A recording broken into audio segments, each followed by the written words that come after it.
Tôi đây here ពេលដែលលឺដំណឹងមួយហ្នឹងគឺខ្ញុំពិបាកចិត្តមែនតើហ៊ានអញនិយាយថាស្គាល់គ្នាយូរគួសមដែរធ្លាប់តែមកឃើញ control ហនអីចឹងមកហើយអូហ៊ាចេះខ្ញុំដាក់គ្នាចឹងដល់ពេលលឺដំណឹងហ្នឹងខ្ញុំក៏ពិបាកចិត្តដែរធម្មតាយើងឃើញមុខគ្នារហូតទូរមិនជួបគ្នារហូតដល់ពេលឥឡូវលក្ខណៈដូចគ្នាហ្នឹងខ្ញុំអត់បានជួបគ្នាឥឡូវបានអីវិញធម្មតាយើងដល់ជួបគ្នា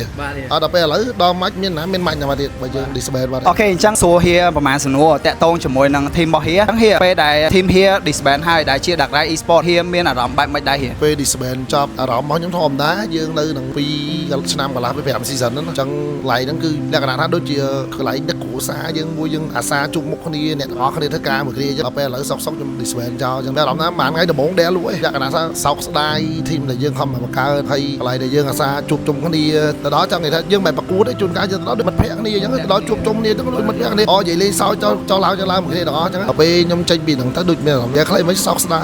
ខ្លាំងដូចខ្ញុំនិយាយប្រាប់ហ៊ាមុនហ្នឹងចេញថាប្រហែលជាដូរ profile លេងដល់ពេលហើយមើល caption អូហ៊ាលេងមែនតើសមិនថាអីគេដល់ពេលអញ្ចឹងហើយមិនថាសូមសម្ភារហ៊ាទុកជាអនុស្សាវរីយ៍អញ្ចឹងទៅអញ្ចឹងតាក់ទងជាមួយនឹង team របស់ហ៊ាដែលរំសាយហ្នឹងមូលហេតុអីបានហ៊ាសម្រាប់ចិត្តថា disband ហ៊ាមូលហេតុដែលខ្ញុំចិត្តថា disband team គឺមិនមែនបរោបមើលចេះបើខ្ញុំមួយរយៈនេះខ្ញុំមើល comment គេថាប្រហែលជាដោយសារ sponsor អត់មានជំនួយពីក្រោយអញ្ចឹងទៅថាវិការវាស្រួយស្លាងចេះតាមពិតមែនតើទៅ sponsor ខ្ញុំគាត់នៅតែក្រោយអញ្ចឹងគាត់នៅតែជួយតរហូតអញ្ចឹងគាត់ថាអ្វីដែលខ្ញុំធ្វើរាល់ថ្ងៃហ្នឹងគឺលក្ខណៈថាយើងពីមួយ season ទៅមួយ season យើងកាន់តែរំពឹងខ្ពស់ជាងមុនតទៀតអញ្ចឹងការចំណាយហ្នឹង sponsor គាត់នៅតែជួយទេគាត់ថាយើងបើយើងចំណាយទៅតែប៉ុណ្្នឹងដដែលលក្ខណៈថាលទ្ធផលវានៅតែប៉ុណ្្នឹងគេមួយគេហោះទៅដល់ឋានប្រច័ននោះហើយយើងនៅឋាន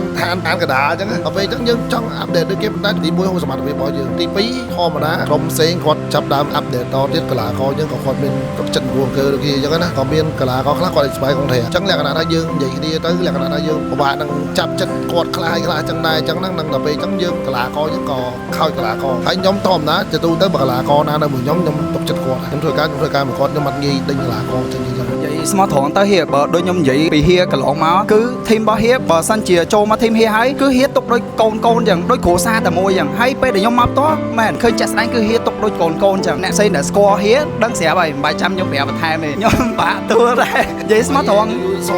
យូរសមមែនតែហ៊ាក្នុងចិនខ្ញុំនៅតែមានហ៊ាចឹងពេលខ្ញុំជីកាត់រហូតដល់អញ្ចឹងខ្ញុំអាចនឹងចូលមកហូបបាយមួយហ៊ាអញនិយាយគ្នាលេងបានហ៊ាលេងបានដូចគ្នាទាំងពីខ្ញុំទៅបីខ្ញុំ disband តែខ្ញុំនៅជុំវិញ e-sport ខ្ញុំមើលចឹងកុំភ្លេចលើចងចាំហ៊ាហើយមួយទៀតហ៊ាអញ្ចឹងមាន fan ជាច្រើនគាត់ក៏មានពាក្យជូនពរមកហ៊ាច្រើនហើយក៏របៀបសោកស្ដាយច្រើនដូចគ្នាអញ្ចឹងហ៊ាមានពាក្យអីអរគុណទៅដល់អ្នកដែល control ដាក់រ៉ៃ e-sport តាំងពីដើមរហូតដល់ឥឡូវហើយ fan បាយទានៅសវណ្ណាដំបូងសូមអរគុណគាត់សូមអរគុណទាំងអស់គ្នាfan ទាំងអស់គ្នាដែលបានជួយ support ខ្ញុំតាំងពីខ្ញុំអត់ទាន់មានទាំងអស់តាំងពីដំបូងអត់ទាន់មានអីមកហើយដល់ឥឡូវនេះហើយគាត់នៅតែបន្ត support ទៅបីលក្ខណៈខ្ញុំ disband ចោលដល់ក៏មាន comment ខ្លះខ្ញុំចូលទៅមើលទៅគាត់លក្ខណៈគាត់ថា prank មែនមិនធ្វើអញ្ចឹង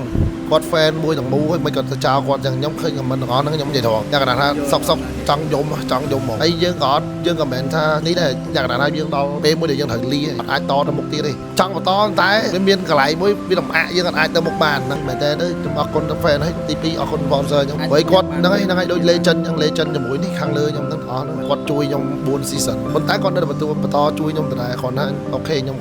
ដល់ពេលវេលាមួយដែលខ្ញុំទៅមុខលេងរួចខ្លួនឯងចឹងហ្នឹងហើយអូខេតែប៉ុណ្្នឹងហើយកូនច្រើនហ៊ាហើយមួយទៀតខ្ញុំនិយាយទៅដូចញីហ្នឹងហ៊ានិយាយទៅហ៊ាសួរច្រើនពេលខ្លះខ្ញុំ emotion ធ្លាប់ជួបហ៊ាតាំងពីកន្លងមកអីផ្សេងជួបហ៊ាដំបងហ៊ាហុចអាវឲ្យខ្ញុំនៅចាំកន្លែងហ្នឹងហើយពេលខ្ញុំមកអញ្ចឹងខ្ញុំញ៉ាំអីចឹងញ៉ាំអីអត់ញ៉ាំបាយទេថែមបាយទេថែមឈាមហ៊ាគឺថែមមករហូតណាស់គ្នានិយាយទៅដូចគ្រួសារតែមួយចឹងហើយមួយទៀតអរគុណច្រើនហ៊ាដែលចូលមកក្នុង e-sport ហើយខ្ញុំក៏រីករាយសប្បាយចិត្តដូចគ្នាដែលបានជួបហ៊ាហើយវីដេអូមួយនេះទុកជាអនុស្សាវរីយ៍ខ្ញុំនឹងហ៊ាអញ្ចឹងទោះមិនក៏ដោយក៏នៅតែហ៊ាឡុ